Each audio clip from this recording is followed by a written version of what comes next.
Selamat datang di channel Simar Imam. Sembari mendengarkan tinggalkan like dan komentarnya bosku. Bab 7, Kota Honghe. Saat dia berjalan menuju kota, Su Min sekali lagi menegaskan keyakinannya bahwa kota itu benar-benar jauh. Dia terus berjalan selama paruh pertama hari itu, tidak mengambil satu istirahat pun, tetapi tidak peduli seberapa tinggi matahari berdiri di langit atau seberapa panas rasanya bagi seseorang yang telah tinggal di bayang-bayang hutan yang dalam selama 2 tahun, dia tidak mencapai kota. Rompi bulu yang dia kenakan dengan cepat berakhir di dalam tasnya, membiarkan bagian atas tubuhnya telanjang. Pemuda itu terus menuju kota dengan langkah mantap. Saat dia semakin dekat, dia tiba-tiba menemukan dirinya di jalan berdebu bersama orang lain yang juga berjalan menuju kota.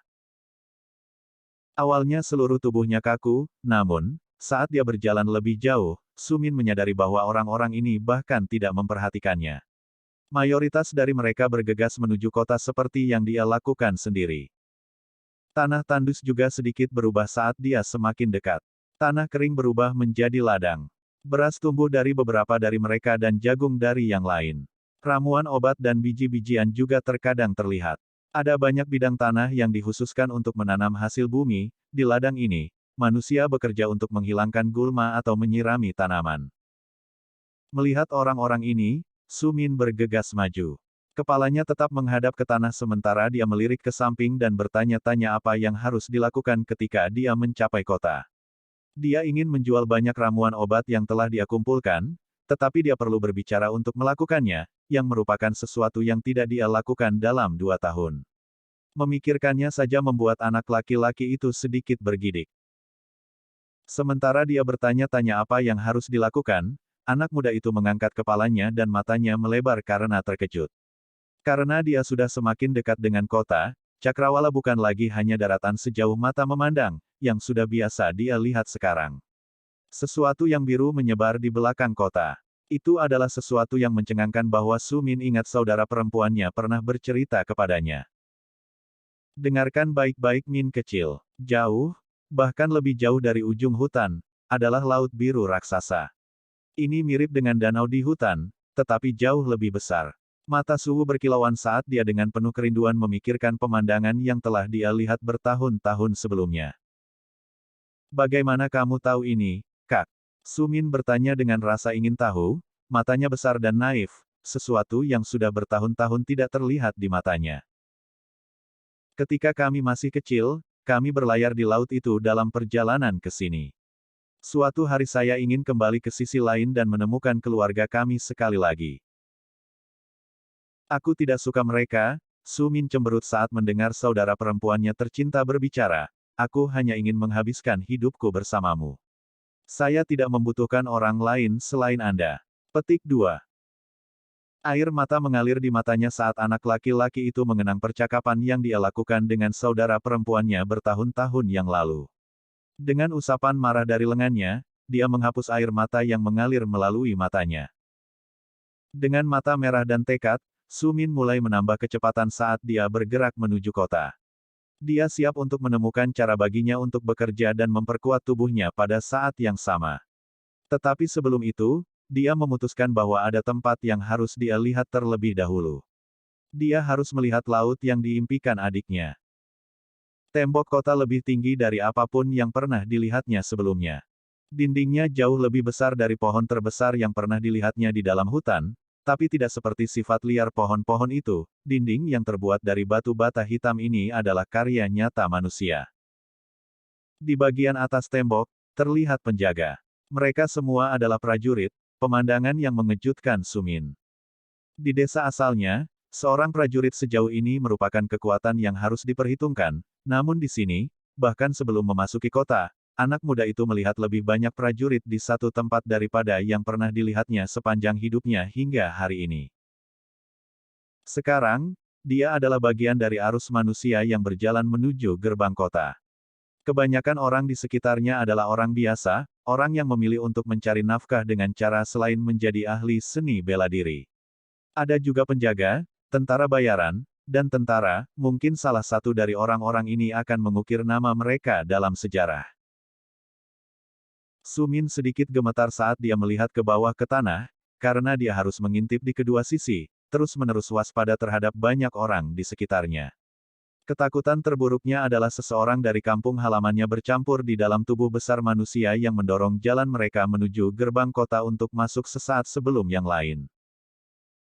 Jika dia diperhatikan, dia tidak akan terlalu mudah untuk dihadapi.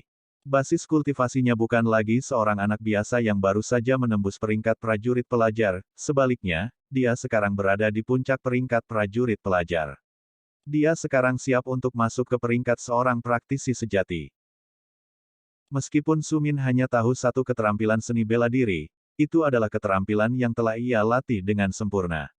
Meskipun kinya masih kurang, dia akan mampu melawan mayoritas penjaga yang dikirim dari keluarga Zong. Tetapi jika itu adalah kapten atau bahkan pengawas Tian yang menemukannya, maka anak muda itu tidak mungkin bisa lepas dari genggamannya. Setelah berlatih sendiri selama 2 tahun, tidak ada yang memahami tubuh mereka sebaik Sumin memahami tubuhnya. Dia tahu batasnya bersama dengan penggunaan terbaik dari kekuatannya saat ini. Pengetahuannya tidak hanya meluas ke batas kinya, tetapi juga kondisi tubuh. Setelah melatih tubuhnya secara fisik, ia berhasil menjadi orang dengan otot yang kuat dan ramping. Memikirkan kembali banyak penjaga yang dia lihat di kompleks keluarga Zong, dia tahu bahwa tubuhnya sendiri cukup kuat untuk menghadapi prajurit pelajar awal tanpa bantuan apapun. Dalam hal menggunakan telapak penghancur, tidak ada seorang pun di seluruh peringkat prajurit pelajar yang cocok dengan pemuda itu, yang berarti bahwa dia memiliki keyakinan pada kemampuannya sendiri untuk tetap hidup. Setelah meyakinkan dirinya sendiri bahwa kapten dan pengawas Tian tidak mungkin berada di kota ini, Su Min akhirnya berani mengangkat kepalanya. Saat dia melakukannya, dia berhenti di tengah jalan, rahangnya jatuh saat dia menatap ternganga ke gerbang kota di depannya. Gerbang itu sendiri sangat besar. Tingginya setidaknya 20 meter, dan bagi seorang bocah lelaki berusia 10 tahun, ini adalah ukuran yang menakjubkan, membuatnya merasa jauh lebih kecil dari biasanya. Jantungnya mulai berdebar kencang dari pemandangan ini saat dia didorong ke depan oleh arus orang yang memasuki kota tanpa henti. Tembok kota setebal 10 meter. Begitu dia memasuki kota, dia menjadi semakin heran dengan rumah-rumah kota dan banyak warga yang sibuk di jalanan. Toko ada di mana-mana, menjual apa saja mulai dari sepatu hingga jasa, apapun yang Anda ingin membeli adalah untuk dijual. Semua pemandangan di kota membuatnya kewalahan saat dia didorong semakin jauh ke dalam kota. Aliran orang membawanya melewati beberapa pasar yang berbeda di mana rakyat jelata berharap untuk menjual barang-barang mereka. Sesampainya di salah satu pasar ini, jalanan yang sebelumnya begitu ramai dan ramai tiba-tiba lebih mudah untuk dilalui. Dia juga memperhatikan bahwa ada banyak gerobak yang diparkir dengan pemiliknya yang menyebutkan harga dan barang yang mereka jual. Melihat sekeliling kota, satu hal yang Su Min perhatikan adalah bahwa dia tidak dapat menemukan toko yang khusus menjual barang-barang yang berhubungan dengan seni bela diri dan juga tidak ada sekolah seni bela diri yang terlihat. Setelah mengatasi keraguannya untuk berbicara untuk pertama kalinya dalam 2 tahun, dia memutuskan untuk bertanya-tanya. Jawaban yang dia dapatkan, adalah bahwa seni bela diri adalah sesuatu yang hanya dinikmati oleh keluarga bangsawan kota. Itu bukan untuk orang biasa seperti mereka. Mendengar ini, bocah lelaki itu tidak bisa menahan perasaan sedih. Namun demikian, matanya tetap fokus karena dia yakin dia bisa menjadi cukup kuat sendiri. Yang dia butuhkan hanyalah kekuatan untuk mengalahkan pemimpin keluarga Zong. Pemuda itu tidak yakin apa yang dia inginkan untuk masa depannya setelah balas dendamnya. Bergerak dengan santai di dalam kota, Su Min tiba-tiba menemukan dirinya di pelabuhan. Matanya terbelalak kaget saat melihat air biru sejauh mata memandang. Kapal-kapal berlayar ke dan dari dermaga dan sekelompok besar orang sedang bongkar muat kargo di kapal. Tidak melakukan apa-apa selain mengagumi pemandangan di depan matanya, anak laki-laki itu pergi ke dermaga dan melihat sekeliling, bertanya-tanya apakah dia bisa membantu. Dia tidak mau membantu karena dia orang yang baik. Tidak, segera setelah dia diberitahu bahwa tidak ada tempat khusus di dalam kota di mana mereka akan mengajarkan seni bela diri, Su Min memutuskan untuk fokus melatih tubuhnya, memahatnya menjadi alat yang sempurna. Latihan fisik juga akan membantunya meningkatkan basis kultivasinya. Bagaimanapun, dia adalah seorang prajurit pelajar. Sayangnya, Meskipun itu adalah cara untuk meningkatkan kekuatan seseorang, itu jauh lebih rendah daripada menyerap esensi dari langit dan bumi dan kemudian menyempurnakannya menjadi ki. Apa yang ditemukan Sumin selama berada di dalam hutan adalah bahwa jika seseorang hanya berlatih dalam satu aspek tanpa yang lain, maka itu jauh lebih rendah daripada berlatih secara fisik dan mental secara bersamaan. Mendengar bahwa tidak ada sekolah di daerah itu, rencana anak laki-laki itu adalah mencari pekerjaan kasar yang harus dilakukan pada siang hari, dan kemudian menghabiskan malamnya dengan berkultivasi ki. Dengan begitu, keseimbangan akan terbentuk dan dia akan bisa berlatih sepanjang hari, tanpa membuang waktu. Jadwal ini tidak memberikan waktu untuk belajar seni bela diri, tetapi ini bukan masalah nyata karena Sumin telah menyempurnakan telapak tangan yang menghancurkan dan dia tidak memiliki keterampilan seni bela diri lain untuk dilatih. Berjalan ke pelabuhan, Sumin menemukan seorang pria yang tampak seperti seorang pengawas dan menarik perhatiannya dengan menarik bajunya. "Apa yang kamu inginkan, nak?"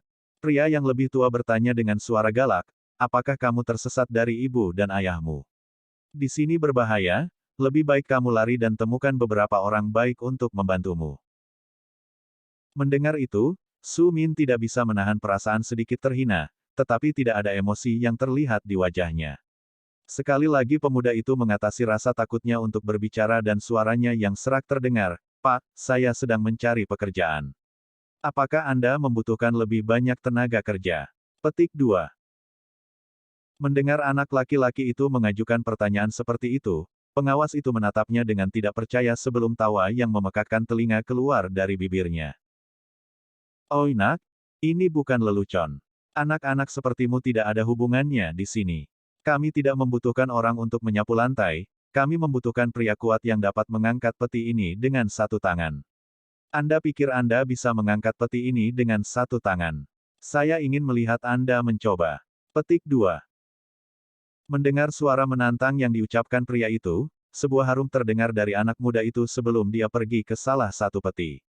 Dengan ekspresi santai, anak itu mengangkat peti tepat dengan satu tangan dan saat dia berjalan melewati pengawas, matanya mau tidak mau tampak sedikit mengejek. "Di mana kamu ingin aku meletakkannya?" dia bertanya. Kali ini pengawas menatapnya dengan senyum masam sambil menggaruk dahinya. "Kenapa kamu tidak meletakkannya di sana bersama yang lain?" Dia tidak lagi mengolok-olok anak muda itu. Su Min adalah prajurit pelajar puncak. Bagaimana mungkin sulit baginya untuk mengangkat peti seperti itu? Meskipun kota ini jauh lebih besar daripada tempat asal Su Min dan meskipun ada lebih banyak prajurit di kota ini, orang-orang yang bekerja di pelabuhan jauh dari prajurit. Real Warriors jelas bisa menemukan pekerjaan dengan gaji yang jauh lebih baik. Menempatkan peti dengan yang lain, Su Min kembali ke pengawas, dan tidak ada setetes keringat pun yang terlihat di wajahnya. Pengawas tidak bisa melakukan apa-apa selain menertawakan dirinya sendiri sambil bertanya-tanya dari mana datangnya anak laki-laki yang mengerikan itu. "Apakah saya cukup baik untuk mendapatkan pekerjaan itu?" Su Min bertanya dengan napas tertahan. Pekerjaan di sini di pelabuhan akan sempurna untuknya, dan kebahagiaan membuncah di dalam dadanya ketika dia melihat pengawas itu menganggukkan kepalanya. "Kamu bisa mulai sekarang. Pindahkan semua peti itu ke tumpukan di sini. Anda dibayar di penghujung hari dan Anda lebih baik bekerja keras, atau saya akan memecat Anda." Mengangguk kepalanya, Su Min bersemangat saat dia mendapatkan pekerjaan pertamanya di kota Honghe.